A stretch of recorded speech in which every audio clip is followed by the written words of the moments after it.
Hello everyone, welcome to the YouTube channel of UPSC CSC study IQ. मेरा नाम है रणधीर सिंह और आज की इस वीडियो में दोस्तों हम डिस्कस करेंगे कैसे ईरान को पूरी तरीके से अकेला कर दिया गया।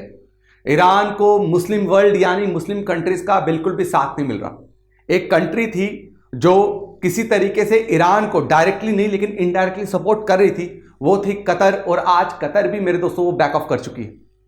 ईरान के द्वारा बैक्ड दो ऑर्गेनाइजेशन, एक हमास और हिजबुल्ला, जिसको फाइनेंशियल एड ईरान प्रोवाइड करता था, हथियार ईरान प्रोवाइड करता था, इंटेलिजेंस ईरान देता था ताकि वो इजराइल के इन्फ्लुएंस को कम कर पाए। आज वो ईरान पूरी तरीके से अकेला हो चुका है। दोस्तों अगर आप मेरे पीछे तस्वीर देख रहे होंगे तो जो अयातुल्ला खोमेनी है ये कर रहे हैं का मतलब ये है कि ये सारे एक साथ हो चुके हैं। मैंने आपको बोला था कि ट्रंप के आने की वजह से बहुत सारी चेंजेस देखने को मिलेंगी। दोस्तों एक और बात, मैंने इलॉन मस्क और ट्रंप के ऊपर एक वीडियो बनाई थी, आप जरूर जाके उस वीडियो को देखना। उसके बाद न्यूज आई है कि इलॉन मस्क और डोनाल्ड ट्रंप का पंगा हो रहा है। जब मैंने बनाई तो कुछ कमेंट सेक्शन में कमेंट थे कि भाई ये जो कुछ भी है न्यूज बोल रहे हैं, लेकिन अब आप जाके देखें कि इलॉन मस्क और डोनाल्ड ट्रंप पे कैसे प्रॉब्लम चल रही है, राइट। तो जो मैं वीडियो लेके आता हूं उसमें बहुत डेप्थ एनालिसिस होता है, बहुत मेहनत होती है। 4-5 घंटे की 4-5 आवर्स की मेहनत करने के बाद इसको तैयार किया जाता है। तो जो मैं आपको प्रोवाइड कर रहा हूं तो 99.9% उसमें ऑथेंटिसिटी है, राइट। अब मेरे दोस्तों डोनाल्ड ट्रंप जैसे ही आपके मिडिल ईस्ट यानी कि गल्फ कंट्रीज को यह बात पता चली कि Donald Trump now he is in power और 2025 जनवरी में वो पदवी संभालेंगे, पोस्ट संभालेंगे प्रेसिडेंट ऑफ यूएसए की, उसकी वजह से कतर जो है, जो जिसने आज तक हमास को एक टेररिस्ट ऑर्गेनाइजेशन नहीं बोला था, आज वो कतर डिक्लेयर कर चुका है that Hamas is a terrorist organization. वहीं पे सऊदी अरेबिया और इजिप्ट लगातार कोशिश कर रहे थे कि ईरान और इजराइल के बीच में ट्रूस हो जाए, सीज फायर हो जाए, but they continuously got failed. और अब सऊदी अरेबिया पूरी तरीके से साइड हो चुका है। जैसे ही सऊदी अरेबिया को पता चला मोहम्मद बिन सलमान को कि उसके फेवरेट प्रेसिडेंट कौन पहुंच चुके, डोनाल्ड ट्रंप यूएसए के प्रेसिडेंट बनने वाले हैं, राइट। और इनका बहुत बड़ा, मोहम्मद बिन सलमान का बहुत बड़ा स्टेक है और ये किसी भी तरीके से इस वक्त कॉम्प्रोमाइज नहीं करेंगे। आइए जानते हैं कतर के बारे में और मेरे दोस्तों आपके किसके बारे में, मोहम्मद बिन सलमान के बारे में। कैसे मुस्लिम वर्ल्ड्स अब जो है, मुस्लिम कंट्रीज जो है, they are not supporting your Iran and Iran is totally isolated. अब जो ईरान को सपोर्ट है वो सिर्फ रशिया, चाइना और नॉर्थ कोरिया का है, ठीक। मेरे दोस्तों चलते हैं आगे, थोड़ा सा इस बात को समझेंगे। This is the map of Iran. क्या ये है मैप ईरान का, डन। और ये अगर आप जगह देखेंगे, ये जगह जो मैं आउटलाइन कर रहा हूं, ये इजराइल और गाजा की जगह है ना, इजराइल और फलस्तीन। यहां पे ब्लू कलर का आपको क्या मिलेगा, गाजा पट्टी मिलेगी, जिसको क्या बोलते हैं, गाजा स्ट्रिप बोलते हैं। और एक और जो मैं ब्लू कलर का करने वाला हूं, ये इसको बोलते हैं वेस्ट बैंक, इसको बोलते हैं वेस्ट बैंक, इसको बोलते हैं गाजा पट्टी। और यही गाजा स्ट्रिप में ही मेरे दोस्तों 70% जो डेथ्स है ना वो उसमें वुमेन और आपके बच्चे हैं अभी तक, जो बम्बार्डमेंट इजराइल की तरफ से गाजा स्ट्रिप में हुई। क्यों? क्योंकि अभी भी हमास जो है इजराइल के हॉस्टेजेस को छोड़ने के लिए तैयार नहीं है। और वहां पे फिर एक और एस्केलेशन आपको देखने को मिली लेबनान में। अब लेबनान का मैं ग्रीन कलर के साथ कर रहा हूं, यह है लेबनान। और लेबनान के साउथ में मेरे दोस्तों जहां पे ये कलर, यहां पे आपका कौन एक्टिव है, हिजबुल्ला एक्टिव है, हिजबुल्ला इज एक्टिव हियर। और अगर आपको पता हो इजराइल ने जीरो टॉलरेंस पॉलिसी रखी है, मैक्सिमम ऑलमोस्ट सारे हमास के लीडर्स को मार दिया गया और हिजबुल्ला के सबसे स्ट्रॉन्गेस्ट लीडर थे उनको मार दिया गया। अब इसको पूरा सपोर्ट आपका ईरान का और इसको भी पूरा सपोर्ट ईरान का, हमास को भी फाइनेंशियल सपोर्ट सब कुछ यही देता है। कारण यह है कि ईरान चाहता है कि ये भाई साहब आपका न्यूट्रलाइज रहे, यहां पे ये ज्यादा इन्फ्लुएंस ना बढ़ा पाए। अब अगर मैं आपको बोलूं कि ईरान हथियार इनको कहां से प्रोवाइड करता है तो थोड़ा बैकग्राउंड में चलते हैं। आपको पता है कि 1953 से लेके 1978 तक which country was the largest supplier of arms to Iran? हैरान हो जाएंगे सुन के, यूएसए। और 1979 से पहले 1979 में क्या हुआ? ईरान रेवोल्यूशन हुआ। Under whose leadership? This was the man, Ayatollah Khomeini, right. मेरे दोस्तों, इससे पहले आपका 1953 से लेकर 1978 तक कौन था? मेरे दोस्तों, अमेरिका, यूएसए और यूके, ब्रिटेन का पपेट बैठा हुआ था। उसका नाम था Mohammad Reza Shah Pahlavi. He was the person, he was puppet. और इसके टाइम पे $1 बिलियन के आर्म्स जो हैं यूएसए किसको प्रोवाइड करता था? ईरान को प्रोवाइड करता था। और फिर 1977 से मेरे दोस्तों ईरान में हुआ अनरेस्ट। किसके खिलाफ? इस आपके पपेट के खिलाफ। बिकॉज मेनी पीपल फेल्ट कि ईरान की अगर इकोनॉमिक कंडीशन इतनी बुरी है और ईरान में जिस तरीके से वेस्टर्न इन्फ्लुएंस हो रहा है, तो इसकी leader, although he was in exile, but इसका इन्फ्लुएंस इतना ज्यादा था कि यहां पे लोगों ने क्या कर दिया? प्रोटेस्ट कर दिया। और फाइनली जिसको यूएसए और ब्रिटेन की इंटेलिजेंस सर्विस जो है वो भी रोक नहीं पाई।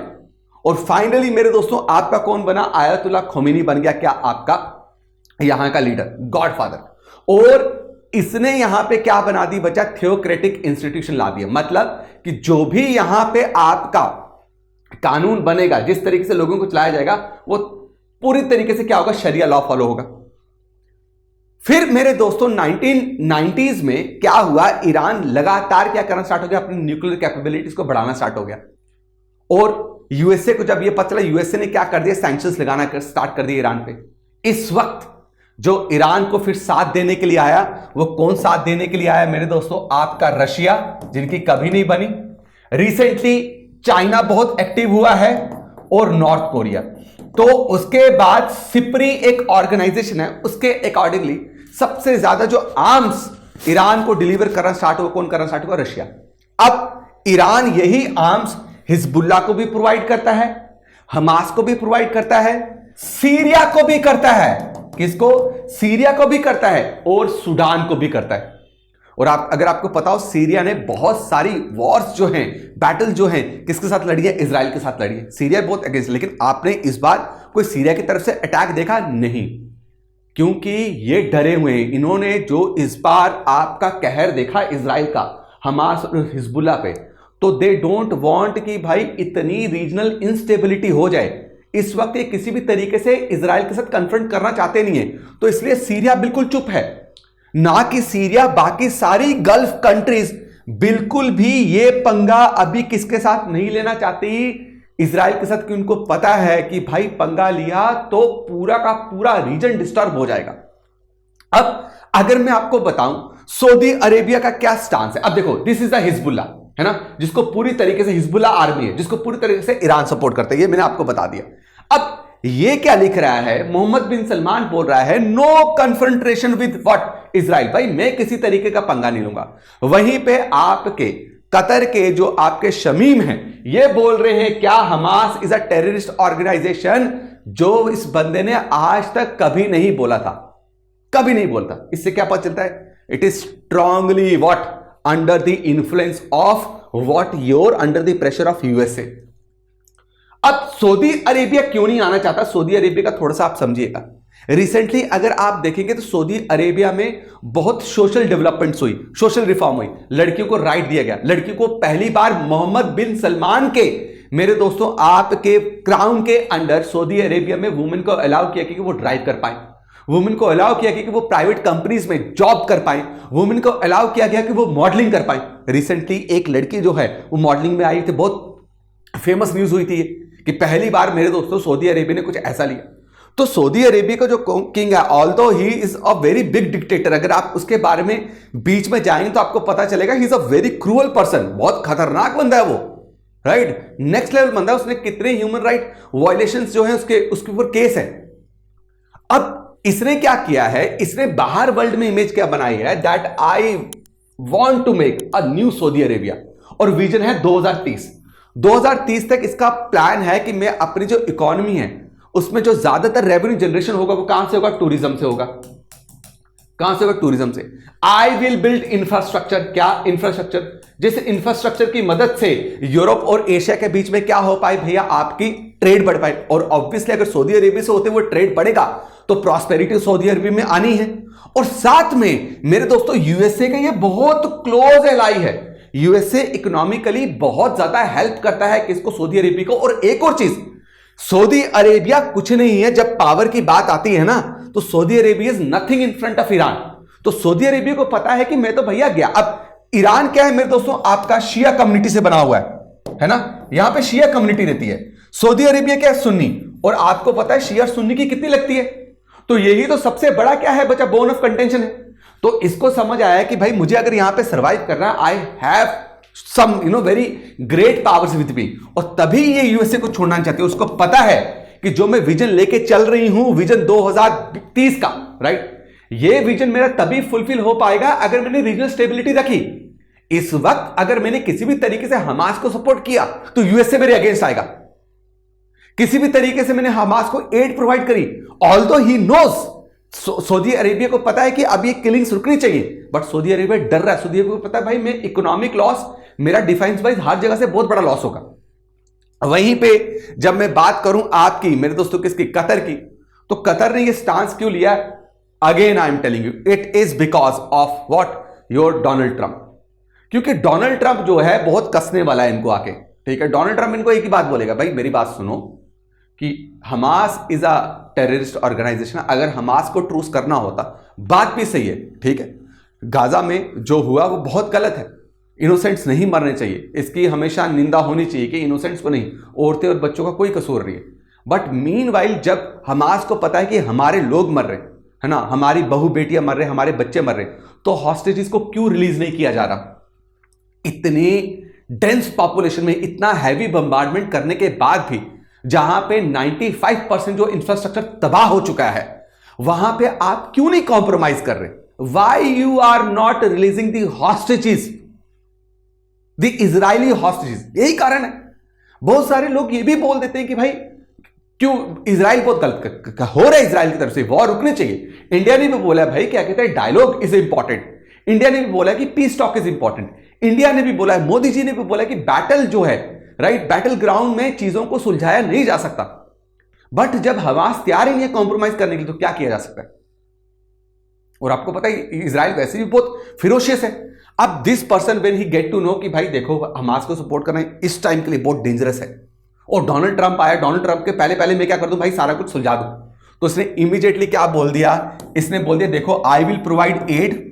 एड किस सेंस में, ह्यूमैनिटेरियन एड। वो सारे बोल रहे हैं कि हम ह्यूमैनिटेरियन एड सब कुछ किसको प्रोवाइड करेंगे भाई साहब, हमास को। But meanwhile we have to confront and we have to criticise the activities which are done by Hamas group, and Hamas group is a militant group. जहां पे खोमेनी को लग रहा था कि गल्फ कंट्रीज जो हैं मेरा साथ देंगी, राइट, आज खोमेनी को एक बात समझ आ गई है कि भाई जो मुस्लिम वर्ल्ड है उसने पूरी तरीके से क्या कर दिया, आपके ईरान को आइसोलेट कर दिया। और आपको मैं बताऊं कतर ने बड़ी कोशिश की, बहुत ज्यादा कोशिश करी कि पीस टॉक हो जाए, बट तैयार ही नहीं है भाई, ठीक है। अब हमास के कोई भी आपके पॉलिटिकल ऑफिसर्स या पॉलिटिकल लीडर जो कहां पे हैं, आपके कतर में हैं, तो their life is in danger, उनको कभी भी उठाया जा सकता है। तो यहां पे देखो आपके डोनाल्ड ट्रंप चिल्ला रहे हैं स्टॉप सपोर्टिंग हमास, तो भैया ये बोल रहे हैं ओके जी कोई बात नहीं, ओके सर, रॉजर सर, ये बोल रहे डन। और मैंने आपको क्या बोला, जैसे ही ये इजराइल ने जो अपना नया चेहरा दिखाया, जिस तरीके से इजराइल ने इतना घातक रूप अपनाया, तो जो जियोपॉलिटिकल लैंडस्केप है ना पूरी तरीके से क्या हो चुका है, बदल चुका है। अब गल्फ स्टेट्स और अदर मुस्लिम कंट्रीज जो हैं वो बहुत ज्यादा कॉशियस हैं, ठीक है। वो बहुत ज्यादा ये सोच रही है कि भाई देखो इजराइल के साथ पंगा मत लो अभी, क्योंकि इजराइल को भाई पूरी वेस्टर्न कंट्रीज बैक कर रही है और कैसे कैसे आपके एडवांस वेपन दे रही है, तो हम जीत ही नहीं सकते, ठीक है, हम जीत नहीं सकते। तो ये जो ईरान इजराइल की प्रॉक्सी कॉन्फ्लिक्ट है ना, इससे ये सब बाहर निकल रहे हैं, सब चाहते हैं कि रीजनल स्टेबिलिटी आ जाए। आई होप आपने एंजॉय किया, जाना मत मेरे दोस्तों। स्टडी आईक्यू ने जितने भी यूपीएससी एस्पिरेंट्स जो हैं, जो बेहतरीन कोर्स के लिए देख रहे हैं, तो उनके लिए एक ऑफर है। 15 नवंबर को मेरे दोस्तों हमारा नया बैच स्टार्ट हो रहा है, that is P2I foundation batch, ठीक है।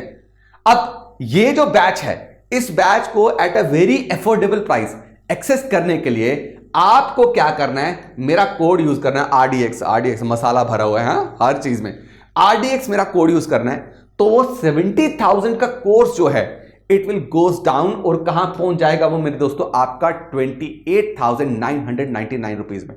दोस्तों यार ना, एक कूपन कोड जो है वैलिड है कब तक, आपका 15 नवंबर तक। सिंपल सी बात है, कुछ नहीं करना, आपको ऐसे वेबसाइट ओपन करनी है और गूगल पे लिखना है स्टडी IQ, लिख दिया स्टडी IQ तो वेबसाइट ओपन होगी। जैसे ही इसको क्लिक करोगे, राइट, इसको क्लिक कीजिए और आपको मेरे दोस्तों PTY बैच दिख जाएगा। दिख गया?